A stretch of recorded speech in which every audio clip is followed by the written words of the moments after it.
So, come Saturday night, I'm coming in here to beat his. He gonna come, he gonna be tough, strong, but I'm coming to whoop his. And I stand by that. I stand by that. I'm f***ing him up. Yeah. False accusation. You gotta think, right? It's okay. Man, I can't wait to beat this clown, bro. This dude is a clown. Focus on me. You better have that chin ready, baby. You better have it ready. Real clown. I already figured this out. You not fighting. What else you got, man? Yo, Senior, you're I only not seen in the 10 ring. seconds of your fight. I seen you fight before. I only You seen can't 10 fight. seconds of your fight. You're boring as hell. Come on, bro. Stop it, bro. Boring, man. You almost got knocked out. Even your daughter said you got knocked out. Knocked out. Tio got hurt his last fight too. Ooh. Didn't he get hurt his last fight? Man, if it wasn't for those ropes. Did Tio get hurt his last fight?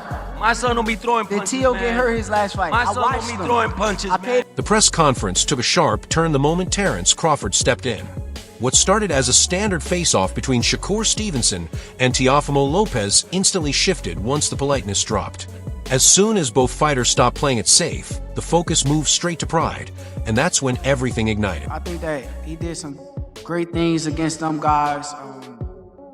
I seen a lot of weaknesses in his game too, and something that he said earlier, he said, Tio never lost to a southpaw.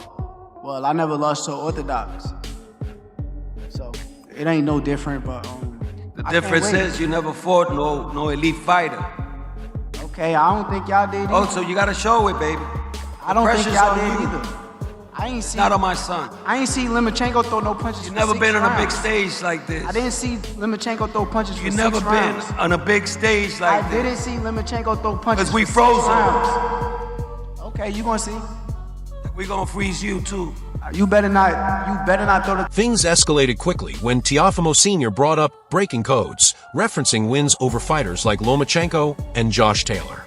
Shakur didn't hesitate to fire back, brushing those accomplishments aside and making it clear he believes Teófimo has never faced someone operating at his level. Well, I see their weakness. That's what I do. You know, we broke the code with with Loma that nobody had ever done.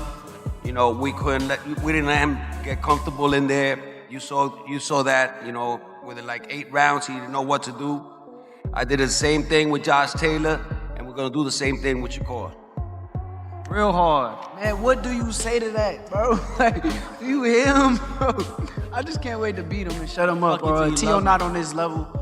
Tio is a high-level fighter, but he's not on my level.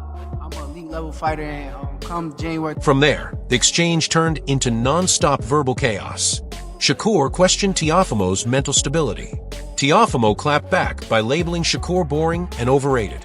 Voices overlapped, tempers flared, and the press conference started to feel less like promotion and more like an extra round that nobody planned for. 100 times better come fight night against Teofimo López than I was against Cepeda. 1,000 times better. Faster, sharper, stronger, mentally more on point, and I can't wait. You said a couple of times now you see some holes in Teofimo's game. I know you don't want to give away your game plan at the kickoff press conference, but where are the weaknesses? Where are some of the weaknesses in his game? A lot of the weaknesses is in his mental. I think it's more mental than anything. And I'm going to expose it. The tension peaked when the insults crossed into personal territory. Security stayed alert, voices rose, and the room felt one comment away from turning physical. Even promoters like Eddie Hearn tried to redirect the moment toward legacy and greatness, but by then, the fighters had completely taken control of the narrative. Thanks for the reminder, Chris. This place is special. I think when this fight was talked about, I think both Shakur and Teófimo López need a huge amount of credit for making this fight. Both of the guys are the respective kings of their division. Teófimo López, the #1 guy at 140, Shakur, the #1 guy at 135. And when I heard about this fight, I didn't expect it to happen. And you know, the work that His Excellency's done, Ring Magazine, to make this fight quite sensational. But the icing on the cake is to see the fight at Madison Square Garden. This is, for me, the absolute mecca of boxing. When Turkey Alshik called in, his calm, almost unimpressed reaction somehow made the situation feel even heavier.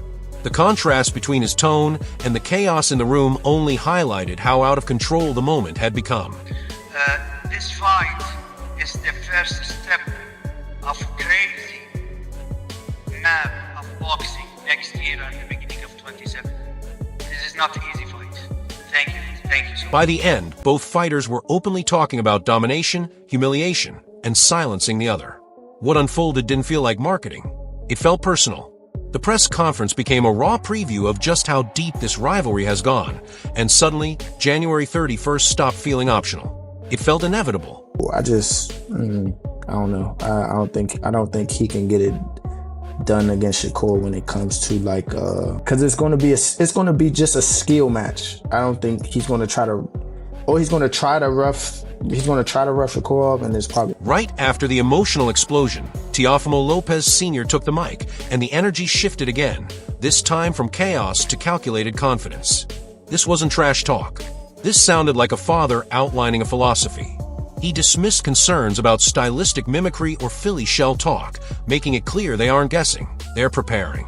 What stood out most was his focus on mindset and evolution. Crawford in the past, and you know, Crawford stated, "Oh, you want to get to me?" Yeah, but he really want to fight Crawford, and we're gonna call him out after we beat up his boy. You know, that's the game plan. That's even though you guys have, even if he requires you, well, he ain't gonna fight us, man. He ain't gonna fight us, man. We've been chasing this guy for the longest. My son is even willing to go up to 160 to fight him. You know, listen, speed kills. You know what I'm saying? Speed kills, and that's why we're gonna beat Shakur. He ain't faster than us, and we're gonna catch him. He framed Teófimo as a fighter who keeps improving because he consistently chooses danger over comfort. Whether you agree or not, it's a compelling angle. He talked legacy over money, underdog moments against Lomachenko and Taylor, and the ability to adapt styles from fight to fight. It was ambitious, dramatic, and confident, but also consistent with how Teófimo's career has actually played out. He even brushed off ring size and gimmicks, emphasizing that this fight is about thinking, not hunting knockouts. Hey, we do this for the legacy. So I tell my son, when I told him, you know, let's go after Colmig, let's go after Lomachenko, let's go after Josh Taylor. And all of those three fights, he was the underdog. You know what I'm saying? And big time. I mean, with Josh Taylor, he was like 23 experts said that he was going to lose. So, you know, and he gave us an amazing performance, you know. And it wasn't the same as the performance he gave with Barbosa's, you know. Like, his styles have changed all the time. And that's the scariest part about him, you know. And he comes to entertain. Sure, some comparisons to Crawford and Canelo might feel like a stretch, but that's part of the confidence package. What really stands out is this. Team Lopez isn't hoping for a lucky moment. They genuinely believe speed, pressure, and adaptability can disrupt Shakur's composure. Whether that belief holds up over 12 rounds is the real question. Psychologically, though, this wasn't noise, it was conviction. Did Shakur by any chance implement a bigger ring, or like, you know? We don't care about that, man. I mean, we're just gonna box this dude, man. You know, we're not going in there for the knockout. We never do. You know, the only fight that my son looked like sloppy was with composure, because he was dying in there. And, you know, he said that he felt better when he was attacking more, you know.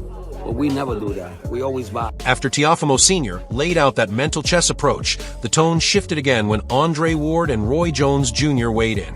Now the perspective came from fighters who've lived inside these moments. Their takeaway was sharp. Those weren't marketing lines at the press conference, they were fighting words. What really stuck was this distinction Shakur can create in real time. He doesn't need a script or emotion to perform. He reads, reacts, and builds the fight round by round. Teófimo, meanwhile, is explosive and brilliant, but when chaos hits, he still benefits from structure. I look at Shakur like a fighter who has a blank canvas. He's got the IQ, he got the experience, and the athleticism, and the skill set where he can paint any type of picture he wants to on a blank canvas. When I look at Teofimo López, he's almost that. He has a blank canvas, but he needs an outline on what to draw and what to paint inside the line. Now, every now and again, he'll go away from the outline that he has and he'll do something dope and you'll be like, oh, that was cool. That wasn't on the outline right there. But I don't think that he can create on the fly like a Shakur. Ward and Roy weren't disrespecting Teófimo at all. In fact, they gave him credit for something smart. The disrespect was intentional. The goal wasn't to win the argument. It was to pull Shakur into emotion. That's high-level mental warfare. But here's the catch. Trying to drag a calm, disciplined fighter into chaos only works if he takes the bait. If Shakur stays patient, that strategy collapses fast. The legends even joke that if someone spoke to them that way, fists would have flown, but they admitted Shakur isn't wired like that. He doesn't need to win the moment. He only needs to win the night. What I think that Tio just painted outline by being as disrespectful as he can at the press conference because he wants to try to piss this kid off so the kid come fight with him. You understand me? Because with me, he have exactly what he wanted. Because as soon as I go in there, I'm coming straight to his head. You understand where I'm coming from? So, but I think that's what he's trying to get. Yeah, you feel me? But I think that's what he's trying to get Shakur to do. Because why would you say that to a person? What does that have to do with boxing? You feel me? He knows that Shakur has great feet and he's not going to be able to catch Shakur if he lets Shakur take his time to do what he does. So he got to try to make Shakur come in and try to kill him, which is what he just did at the... That discussion flowed perfectly into first-hand experience when Keith Colon shared his perspective. Now it wasn't theory, it was reality from inside the ring. Colon explained why Shakur is such a nightmare matchup. Not because he's mystical, but because he processes information faster than most fighters. Subtle shoulder shifts, small dips. Shakur reads them before punches even fully form. That's not speed. That's anticipation. Just sparring him and then watching him, I always notice him like, dang, when he, if you really pay attention to when he spar, when he fight, he already know what you're going to throw before you throw it. Not because he's some type of, boxing guru or anything like that, but because he reading your body language. If you dip to this side, I'm already blocking for a possible hook or uppercut. I don't need to worry about a jab or right hand because you not like the probability of you throwing that is not even, But so just watching him and sparring him, being in the ring with him, it's like, dang, just him understanding what a person could throw based on their body positioning. It always put him like 2-3 steps ahead of his. Hearing that from someone who's actually faced him lines up perfectly with what Ward and Roy described. Shakur doesn't thrive in chaos, he thrives in clarity. He lets the picture develop, then adjusts it in real time. Colon also made it clear this is a tougher fight than Shakur's last outing, giving Teofimo full respect for his explosiveness and athleticism. But he highlighted the danger in habits, small defensive lapses that don't matter until you're facing someone who lives off details.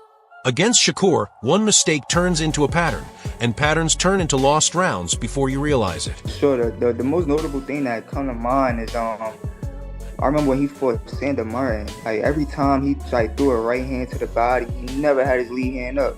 Sander Martin was just check hooking him to death. I'm just like when he's just gonna make the adjustment, when he gonna realize that he just keep getting hit with the right hook every time he try to throw the right hand. So those are the small adjustments that he had to make because, sharp fighter, they gonna capitalize. So he gotta be on his... Colon isn't predicting knockdowns or drama. He's predicting pressure, mental pressure. The kind that forces Teofimo to reach late while Shakur calmly pulls away. And that's the most dangerous version of Shakur Stevenson, quiet, controlled, and steadily widening the gap. When you step back and look at everything, the press conference emotion, Team Lopez's belief, the legend's insight, and first-hand experience, this stops being a simple style clash. It becomes a psychological test under the brightest lights. It's the stuff that he's tightening up things for Shakur to prepare for him, but also in sparring because, he may have lagged during his last sparring. So it's a lot, but it's definitely doable. And but this is the time is now. At the end of the day, for sure, I feel like Shakur is gonna outbox him, and it's gonna be a point in time until he kind of get desperate, and that's when the gap is going wide, and then Shakur is just gonna come out with a clean victory. It's the real question: does Teofimo force the moment and break through? Or does Shakur quietly turn 12 rounds into a clinic while everyone debates when control slipped away? Now it's on you. Drop your take in the comments. Let's really talk about it. And don't forget to like, share, and subscribe.